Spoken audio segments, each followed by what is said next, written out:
fire pose is up. It's up and running. It's pushing through. So, and that big one is boom. Wow, that's nuts. So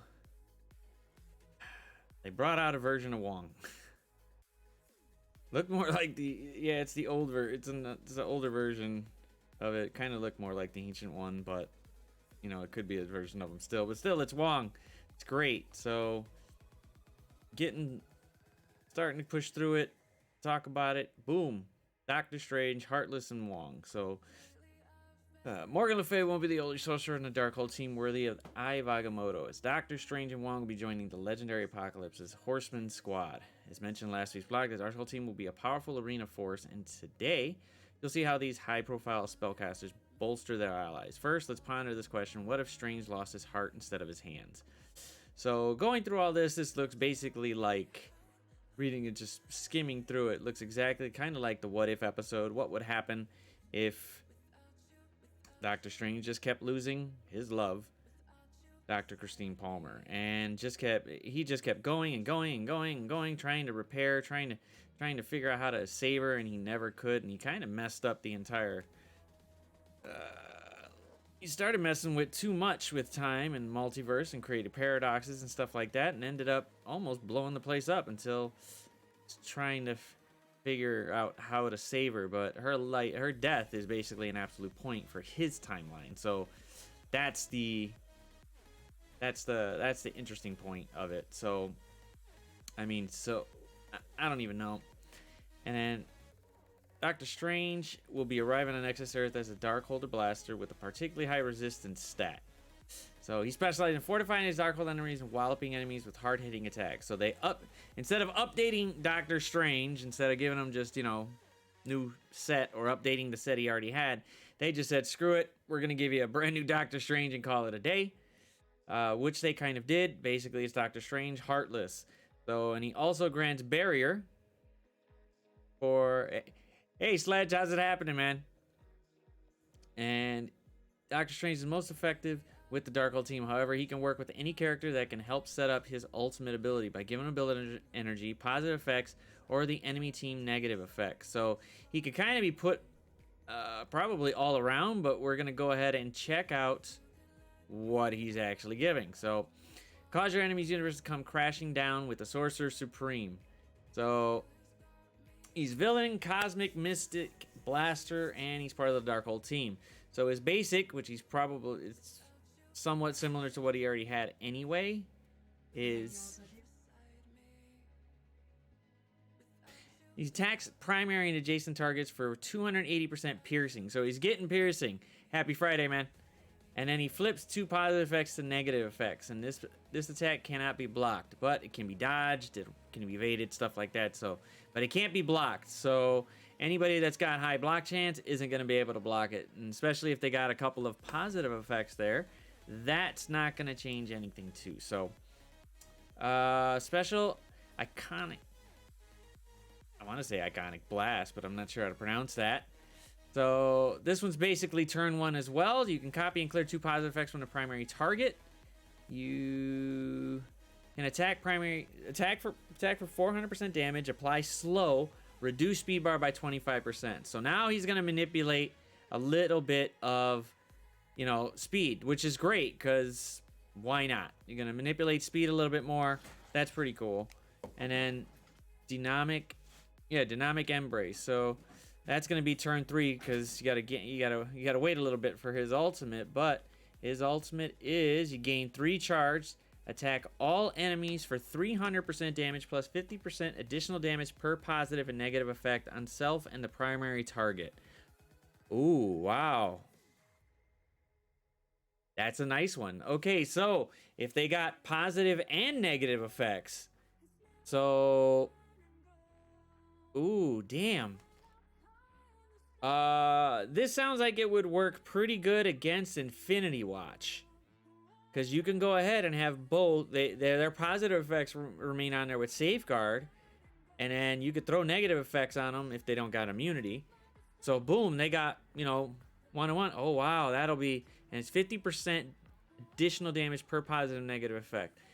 damn, that is going to be a lot. So if they got 8 total, 4 and 4, it definitely won't be like anybody else where it's just, one side positive, one side negative. It's both. That's an interesting, that's nice.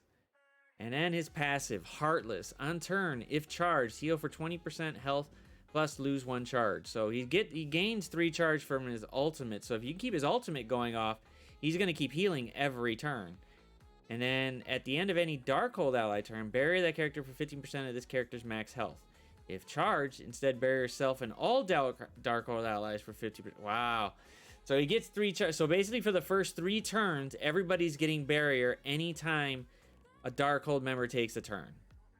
Wow, that's nice. It's barrier all over the place.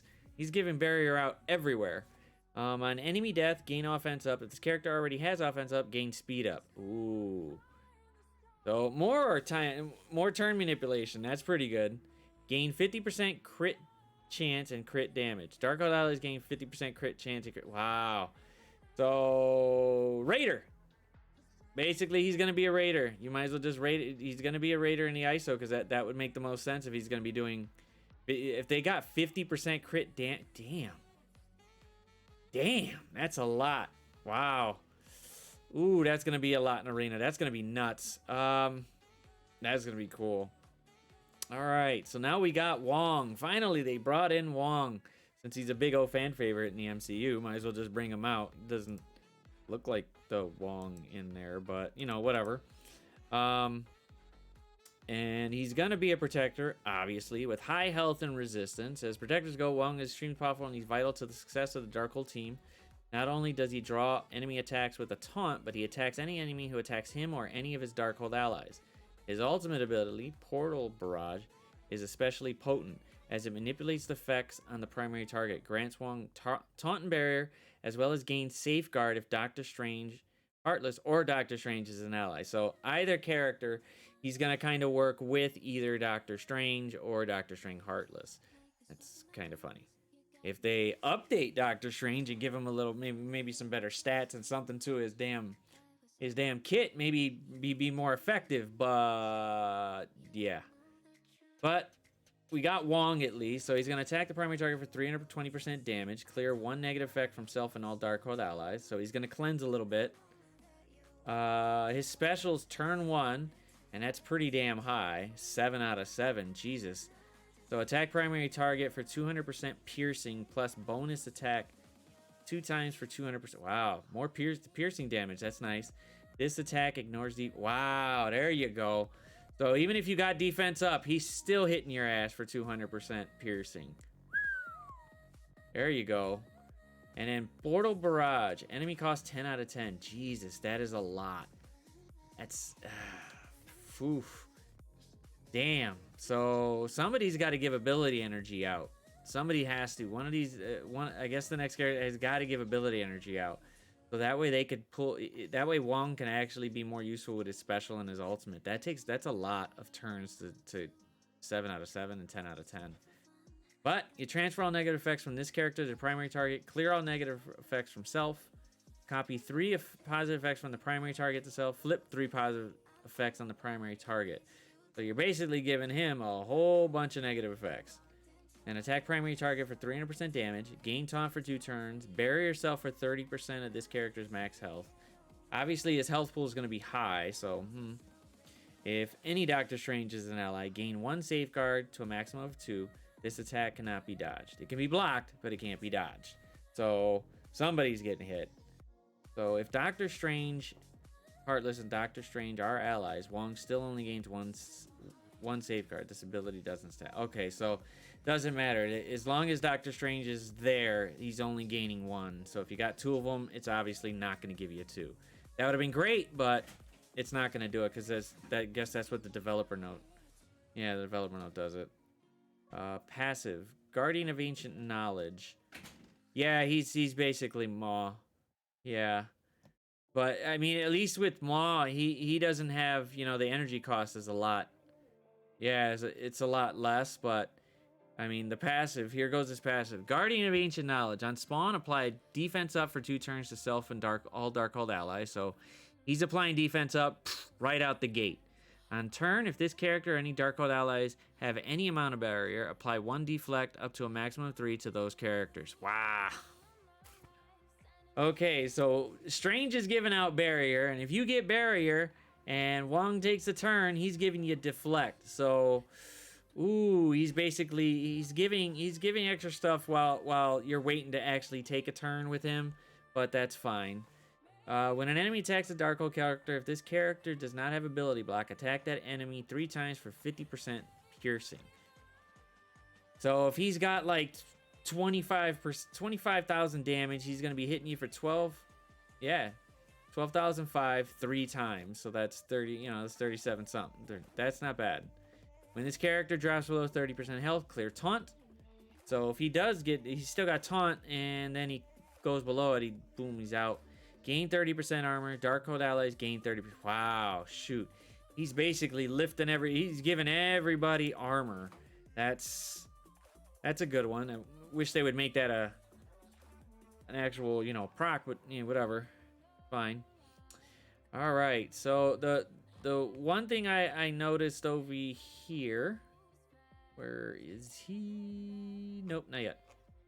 So the next big one is, ooh, look at that. Where was it? I was reading it earlier. Did I miss it? Did I just skip over the damn thing? Yes, I did. Where is he? Where is he? Where is he? Where is he? There was one part in here I saw, and I was reading it, and I was like, oh, did they just literally mention it? Yes, they did. Or is it Wong? Yep. So the one thing I noticed about here is that alongside Doctor Strange, Wong has faced off against Dormammu, Dracula, and many of the universe's most dangerous mystic threats. So now they mention Dracula.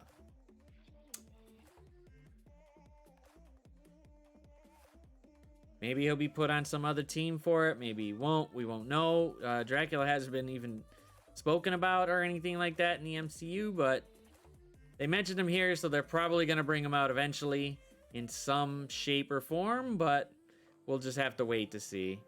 But that was pretty cute how they just snuck that just right there. If you didn't read it, you didn't see it, so boom.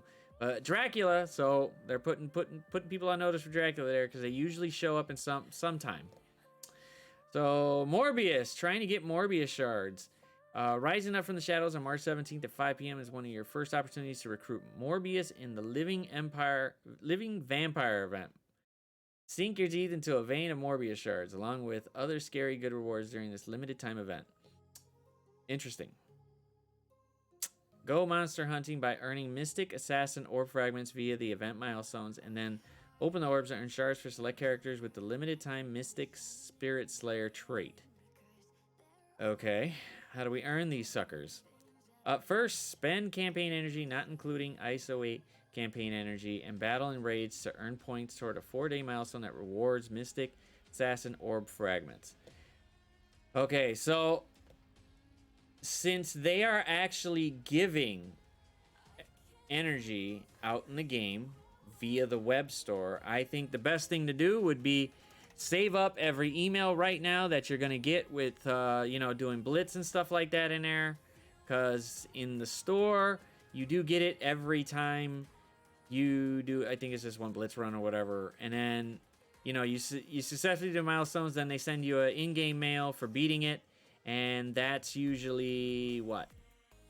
Yep. It's 100 campaign energy, a freaking premium orb, and then 150 credits for RTA. But I'd say keep those emails. They do last for 7 days.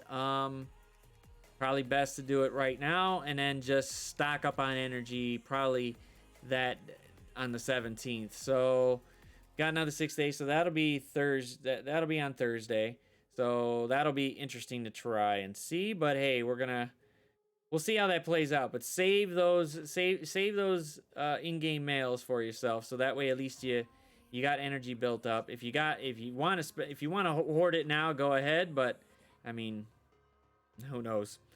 But let's see here.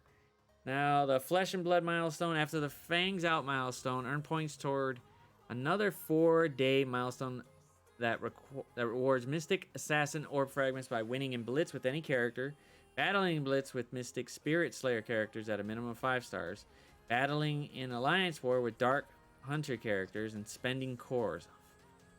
Okay, so they're going to have you spend cores again. That's always great. We love spending cores because, you know, Marvel Strike Force wants you to spend money on cores, so spend cores. But battling Alliance with Dark Hunter characters, so hopefully not a lot of people got them built up, but some do. But hey, you kind of gotta just run with it, and hopefully you don't get annihilated by these guys. But it is Dark Hunter, so start building them up a little bit, just at least take a hit or two. Open a Mystic Assassin Orbs to drink up points toward an 8-day milestone that rewards Morbius, shards, gear, training modules, and more. Okay, that's fine. So the more you open, the more you get. So I don't know how they're gonna. I wish they would go back to just main blitzing. You get orb fragments just for winning the blitz. That gave you the maximum amount of it, and you could have so many of those orb fragments. You just had to blitz.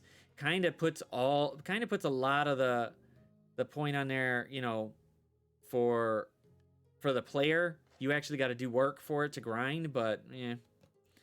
And then bonus events. Energy Overload. When refreshing your campaign energy, earn 2 times the amount. Raid Frenzy. 20% cost reduction for raid energy, heals, and revives in raids. But raids doesn't give you milestones. And then Quarter Blitz. Cost of using characters in Blitz will never exceed 25 Blitz charges for the entire team. So, cool. So that one actually worked out. So you'll only spend 25 instead of 50. And then it goes higher and stuff like that. Kate Bishop ability issue. An issue was discovered regarding Kate Bishop with part of her passive ability, Stubborn Defiance, where she would always attack a random enemy and apply blind and slow when an ally drops to less than 50%, but is currently only happening on war defense. This action is tended to occur during all game modes, and it will be corrected in the upcoming version 6.0 release. So, was this that crappy T2s that they sent out the other day? That really we didn't. Yeah, okay, that's fine. That's yeah, I guess that's great. Could have sent out something else, but yeah, whatever. We'll take your word on that. Legendary events update. So on March 13th, which is Monday, Invisible Woman comes back. So if you don't got her, try to go for her. And then on the same day, you do get to go after Doc Ock as well. That's gonna be interesting. Okay, cool. So get X-Force built up. Get your get X-Force built up for Doc Ock if you don't already got him. Improvement to Orange Gear Finder offers. To help you progress your roster to higher gear tiers, we'll soon be updating the Orange Gear Finder offers with increased amounts of gear at a reduced price per gear piece. Keep an eye on your inbox for the start of these updates and be sure to check the Finder for the best available gear offers. Okay. They're only slowly giving up, but whatever. The Tadano Mac Japan celebration calendar rewarding Cloak and Dagger currencies may have ended, but there's still time to grab their shards. Make sure you spend any remaining star credits and luminous credits, as they'll be leaving the store very soon. So knock out those orbs now. Don't freaking wait. Just do it now and get it over with. So next week's events on let's see, March 13th, you get 2 times character shards for Villain Mystic Controllers, so you can prepare for Phoenix when she comes out, which looks like she's coming out on the 14th, which is in 3 days. So on Monday, she'll be pushed out, so you can do Villain Mystic Controllers, which basically is a decent amount. If you got shards for Nobu, that's your fault, but whatever. Dark Dimension 5 Cosmic Pole winner. So we're gonna get Kestrel shards on the 14th. So that will be a Kestrel blitz. I predict this blitz is gonna be nuts. This blitz is gonna be nuts. People are actually gonna go hard on this one. This one's gonna be a no-brainer. Go nuts. Go ham on this one. Merc Mayhem bonus event. You got 2 times character shards for mercenaries because the payday event comes out on March 18th, which is next Thursday as well. And then the Raid Frenzy Flash event. They're going to be 20% cost reduction for energy, heals, and revives in Raid. So, I would say the big output from all this is having Doctor Strange, Heartless, and Wong. Interesting choice that they they didn't update Doctor Strange. They just said, hell with it, we're going to give you a different version, which seems now that it seems to be starts going with a trend now. They're making doubles, so that's okay. I'm fine with it. It's fine.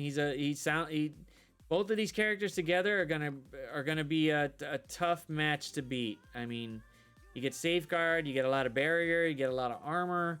Shoot, this is gonna be an interesting team in Arena. They're gonna shake things up. But well, until the next blog post, let's guess we'll just call it a day.